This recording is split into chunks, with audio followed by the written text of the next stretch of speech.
تو اب کانسیکوینسز کیا ہے اس کے کازز کیا ہیں. اگر ہم ڈیفارسٹیشن کرتے رہیں گے، فار ایگزامپل ہم فرکن میں رہتے ہیں، ہم کوپارا میں رہتے ہیں، ہم JNK میں رہتے ہیں. اگر JNK میں ہم ڈیفارسٹیشن کرتے رہیں گے تو یاد رکھو بچوں ہمیں اس کے کازز کیا بھگتنے پڑیں گے. تو پہلے میں نے لکھا ہے بچوں کانسیکوینسز آف ڈیفارسٹیشن میں نے نمبر 1 لکھا ہے، آپ اس کو اچھی طرح سمجھیں، increase in the level of carbon dye oxide. بچوں آپ پڑھتے آئے ہیں کہ اینیملز جو ہیں، ہیومن بینگز جو ہیں، یا یہ کیا خارج کرتے ہیں، یہ کاربن ڈائی آکسائڈ ایکسہیل کرتے ہیں. اسی طرح ہیومن بینگز کی ایکٹیویٹیز سے کیا ہوتا ہے کہ کاربن ڈائی آکسائڈ، جس طرح ہم لکڑیاں جلاتے ہیں نا، کوئلہ جلاتے ہیں، تو کاربن ڈائی آکسائڈ ایٹماسفیئر میں جاتا ہے. لیکن اللہ تعالیٰ نے پودوں میں، فارسٹس میں ایک ایسا اثر رکھا ہے کہ وہ اس کاربن ڈائی آکسائڈ کو پی جاتے ہیں، اور کاربن ڈائی آکسائڈ کی لیول جو ہے ایٹماسفیئر میں وہ کیا رہتی ہے بچوں، وہ بیلنسڈ رہتی ہے. تو جب ہم ڈیفارسٹیشن کریں گے تو جنگل جب ہم کاٹ دیں گے، درخت ہم کاٹ دیں گے، تو کاربن ڈائی آکسائڈ کی لیول ایٹماسفیئر میں انکریز ہو جائے گی.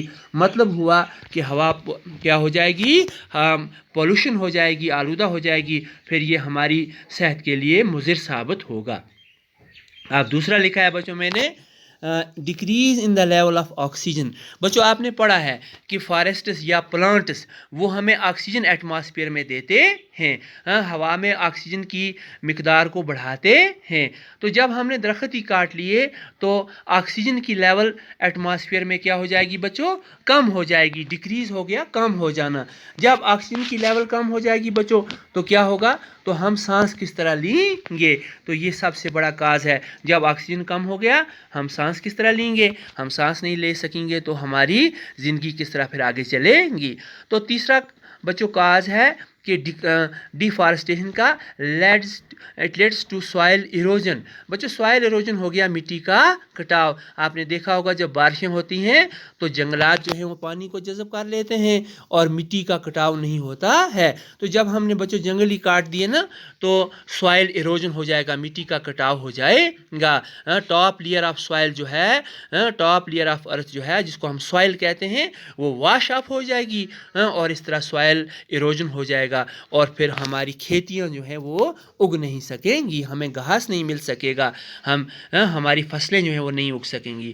تو فورتھ کاز بچوں جو کانسیکوینس لکھی ہے، increase the chance of natural calamities like floods and drought. تو جب ہم جنگلات کو کاٹیں گے زیادہ سے زیادہ فلڈز آئیں گے، اور ڈراٹ ہو جائے گا. کیا ہے کہ فصلیں نہیں اگیں گی، پھر ہر چیز کا ہمیں قحط بڑھ جائے گا. تو پانچواں کاز بچوں لیڈس ٹو ڈیزرٹیفیکیشن.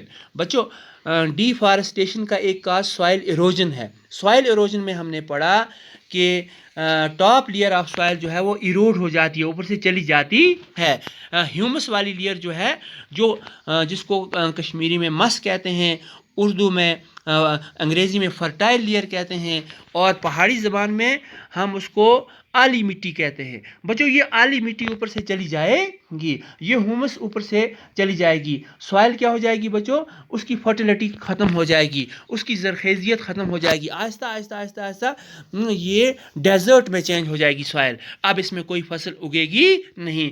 تو اس کو بچوں ڈیزرٹیفیکیشن کہتے ہیں، کہ gradual changing of fertile soil into a desert soil. تو اس کو ڈیزرٹیفیکیشن کہتے ہیں. تو اس میں ڈیزرٹیفیکیشن میں کیا ہوتا ہے بچوں، پھر کیپیسٹی جو ہے سوائل کی فصل اگانے میں، وہ اس کی کیپیسٹی ختم ہو جاتی ہے، فصلیں پھر نہیں اگ سکتی ہیں.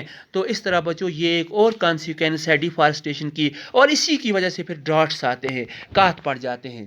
تو بچوں ایک اور میں نے لکھا ہے لاسٹ ون، اس کا cause leads to decrease in the water holding capacity of soil. تو فارسٹس جو ہیں جب بارش ہوتی ہے وہ جذب کر لیتے ہیں، ایبزارب کر لیتے ہیں واٹر کو، پھر واٹر ٹیبل جو ہے اس میں پانی کی مقدار بڑھ جاتی ہے. جب فارسٹس نہیں ہوئے تو کیا ہو جائے گا، مٹی کی جو ہے کیپیسٹی، جو پانی کو جذب کرنے کی کیپیسٹی جو ہے وہ ختم ہو جائے گی. تو آہستہ آہستہ کیا ہو جائے گا، چشمے سوکھ جائیں گے، دریا جو ہیں خشک ہوتے جائیں گے.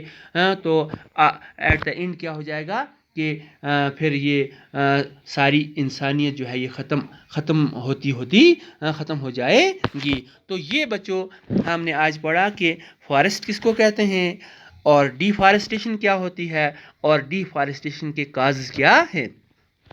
تو بچوں یہ آپ اپنی نوٹ بک پہ نوٹ کر لیں گے، اور انشاءاللہ جو ہی لیسن ختم ہو جائے گا میں آپ کو اس کی سالڈ ایکسرسائز بھی سکھانے کی کوشش کروں گا۔